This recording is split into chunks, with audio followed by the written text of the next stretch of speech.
करूंगा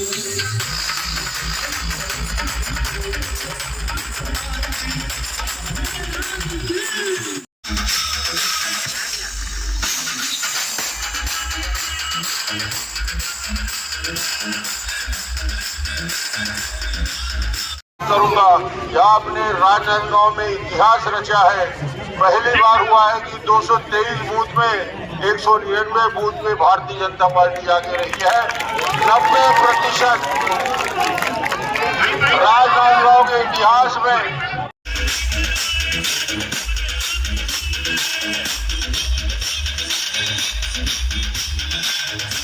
की जीत है, यहाँ के युवकों की जीत है।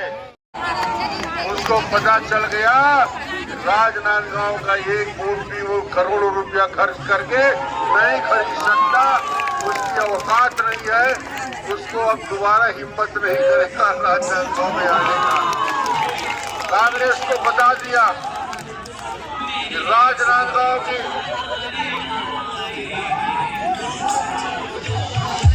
भूपेश बघेल ने राजनांदगांव के प्रेस में सार्वजनिक रूप से कहा था कि भूपेश बघेल राजनांदगांव का विधानसभा भूपेश बघेल लड़ रहा है। ये हार भूपेश बघेल की हार है। भूपेश बघेल ये चुनाव हारा है। 17,000 से बढ़ के 45,000 तक पहुंचाने का काम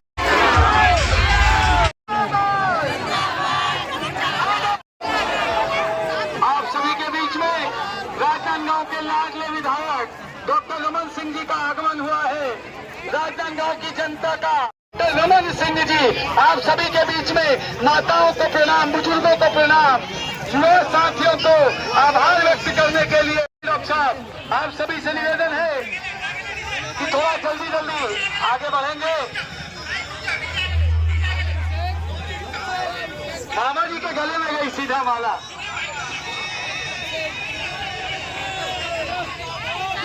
जनप्रतिनिधि को सर्वाधिक मतों से राजनांदगांव में एक ऐतिहासिक विजय दिलाई।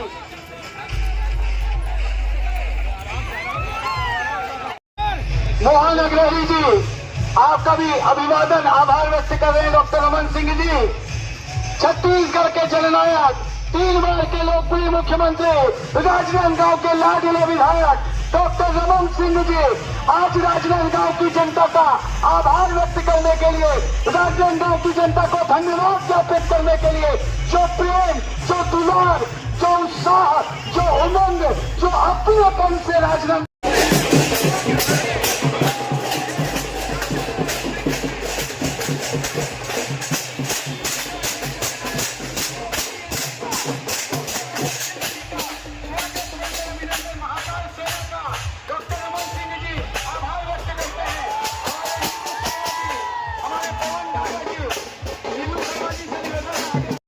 माला ऊपर पहुंचा देंगे।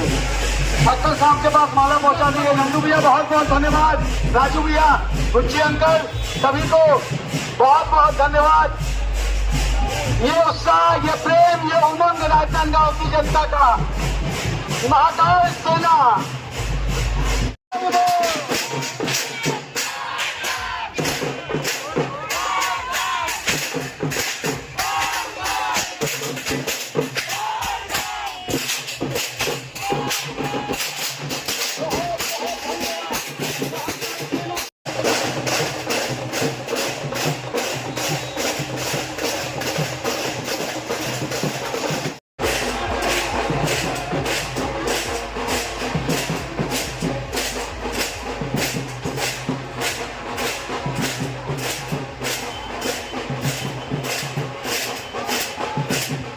तो अब क्या फिर से वो योजनाएं आएंगी कि शराब दुकानें बंद होगी? जो बड़ा मुद्दा है, जिस प्रकार निरंकुश राज चल रहा है, जिस प्रकार गुंडागर्दी और चल रहा है, तो जिस योजना को हमने 15 साल में क्रियान्वयन किया था, एक बेहतर व्यवस्था बना के और दुकानों की संख्या कम की थी, तो निश्चित रूप से नई सरकार आई है, क्रमिक जो हमने शराबबंदी की थी उस योजना की दिशा में उनसे हम बातचीत करें। पीएससी घोटाले को लेकर कब जांच शुरू होगी?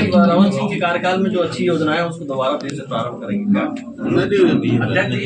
जो योजना हमने बनाई थी वो योजना छत्तीसगढ़ के लिए है, बीजेपी के लिए है, और मुख्यमंत्री ने इस बात को इंगित किया है कि जो अच्छी योजना चल रही है या योजना बीजेपी ने बनाई थी उन योजना का क्रियान्वयन भी आने वाले पीएससी घोटाले की जांच कब तक शुरू होगी? पीएससी घोटाले की जांच कब तक शुरू होगी? कल ही तो एक ही दिन में ही कहा है कि उन सारी बातों से बाहर हो रहा है क्या? राजनांदगांव संभाग बनेगा? राजनांदगांव के लिए बाकी विषयों पे चर्चा बातचीत तो होगी। अभी विधानसभा का सत्र होगा, क्या क्या घोषणाएं पुरानी हुई है उसको भी देखते हैं, जो भी बेहतर होगा उसके कदम होगा। बड़ी पैमाने पे महिलाओं ने मतदान किया था, क्या ट्रेंड लगा था उस समय?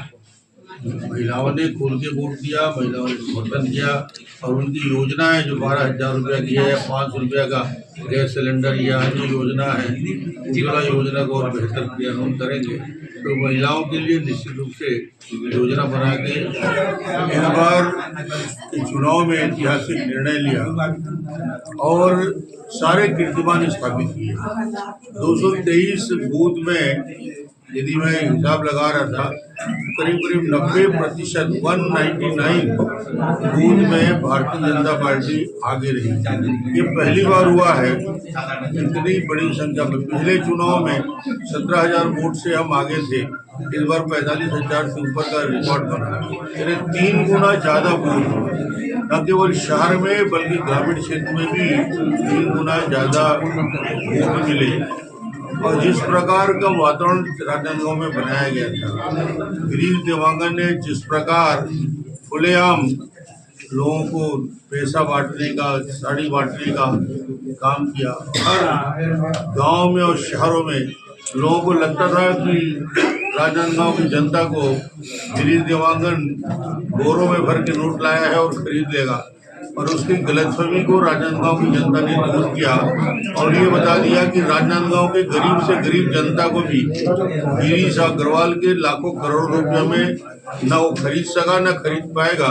राजनांदगांव की तासीर को जानता नहीं देवांगन, इसलिए वो सोचता था कि रातों रात वोट खरीदा जा सकता है, मगर राजनांदगांव में वोट खरीदा नहीं जा सकता।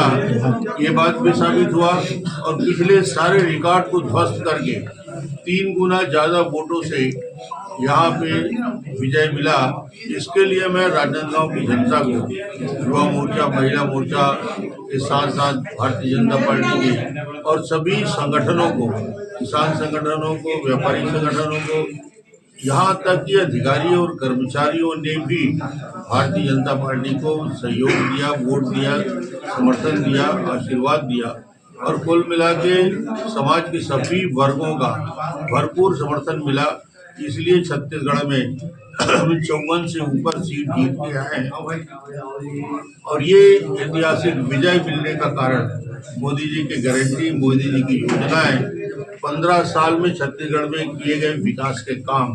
और आज मुझे खुशी है कि हमारे मुख्यमंत्री के पद में विष्णुदेव साय जी बैठ चुके हैं और उन्होंने काम की शुरुआत भी कर दी है। 18 लाख मकानों के लिए उन्होंने पहले कैबिनेट की बैठक में निर्णय लिया है कि गरीबों के जो आवास छीने हैं उसकी प्रक्रिया हम शुरू कर देंगे। 2 साल का बोनस 3500 करोड़ से ऊपर की राशि है, ये उन्होंने घोषणा किया। 25 दिसंबर को सभी किसानों के खाते में 3500 करोड़ रुपया इसी दिसंबर के अटल जी के जन्मदिन में या सुशासन दिवस में वो सब उनके खाते में ट्रांसफर हो जाएगा, ये भी घोषणा किया है। 3100 रुपये में धान खरीदी, 21 क्विंटल धान खरीदी की व्यवस्था। यदि अभी तक जिन लोगों ने जिस कीमत में भी धान बेचा है उनका पेमेंट 3100 रुपये में होगा। बाजारी जतन योजना में महिलाओं के लिए 12,000 रुपया प्रति वर्ष देने के लिए भी कैबिनेट में उसके क्रियान्वयन के लिए कार्य योजना बनाने का काम भी पहली कैबिनेट में शुरू हुआ। भारतीय जनता पार्टी का लक्ष्य है कि जो हमने घोषणा पत्र में बातें कही है उसका 100% क्रियान्वयन हम करेंगे। जो घोषणा पत्र या मोदी जी की जो गारंटी है उसको सामने रखकर ही छत्तीसगढ़ की भारतीय जनता पार्टी काम करेगी, उसका क्रियान्वयन करेगी। मुझे इस विधानसभा में राष्ट्रीय अध्यक्ष जी ने नए दायित्व में कर्तव्य निर्वहन के लिए कहा है।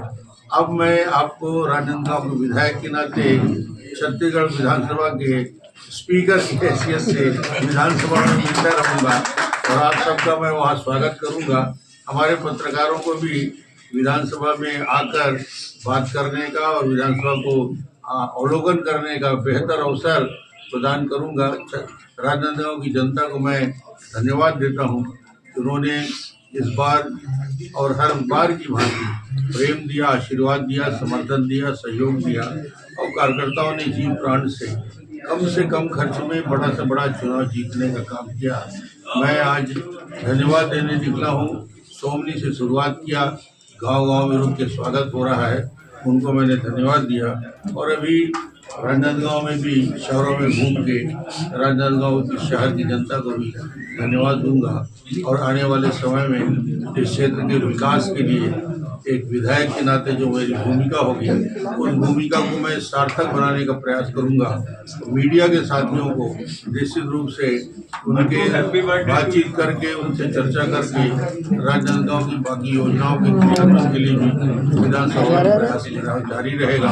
आप सबका पूरे चुनाव के दौरान मीडिया ने डॉक्टर रमन को, बीजेपी को, भारतीय जनता पार्टी को जो समर्थन दिया, सहयोग दिया, आप सब ने पूरी तरीके से जो कवरेज दिया, मैं मीडिया के साथियों को भी बहुत बहुत धन्यवाद दूंगा कि राजनांदगांव के मीडिया ने पूरे विधानसभा का शानदार कवरेज भी दिया और पूरा समाचार को बेहतर प्रेषित करते रहे। आप सब धन्यवाद। डॉक्टर साहब, नई सरकार बनी, नई तेवर दिखेगा और पूरी तरीके से नक्सल और लॉ एंड ऑर्डर, जुआ, सट्टा, अपराध, मैं राजनांदगांव आने के पहले ही यहाँ के एसपी को समझा दिया था कि भैया राजनांदगांव का में छत्तीसगढ़ में सरकार बदल गई है, राजनांदगांव में जुआ, सट्टा, अपराध नहीं चलेगा। खुले खुले बोल दिया हूँ। यदि वो सफल होते हैं तो ठीक है, नहीं सफल होते तो वो तय करेंगे कि उनको क्या करना। डॉक्टर साहब, एक आखिरी सवाल है मेरा कि राजनांदगांव की जनता, छत्तीसगढ़ की जनता को डॉक्टर रमन सिंह मुख्यमंत्री बनेंगे करके अफवाह लगाई गई, उसके बारे में क्या कहेंगे? राजनांदगांव की जनता ने मुझे विधायक बनाया और विधानसभा में राष्ट्रीय अध्यक्ष जी ने मुझे विधानसभा का अध्यक्ष का दायित्व दिया। दायित्व कोई भी मिले उस दायित्व का निर्वहन करना प्रमुख होता है और एक नए दायित्व में मुझे काम करने का मौका मिलेगा। मैं अपने राष्ट्रीय अध्यक्ष को धन्यवाद देता हूँ। ऐसा तो नहीं होगा कि राजनांदगांव छूट जाएगा विकास कार्यों के लिए? विकास कार्य में मैं तो यहाँ हूँ और यहाँ के डेवलपमेंट के लिए हमेशा लगातार लगा रहा हूँ और बेहतर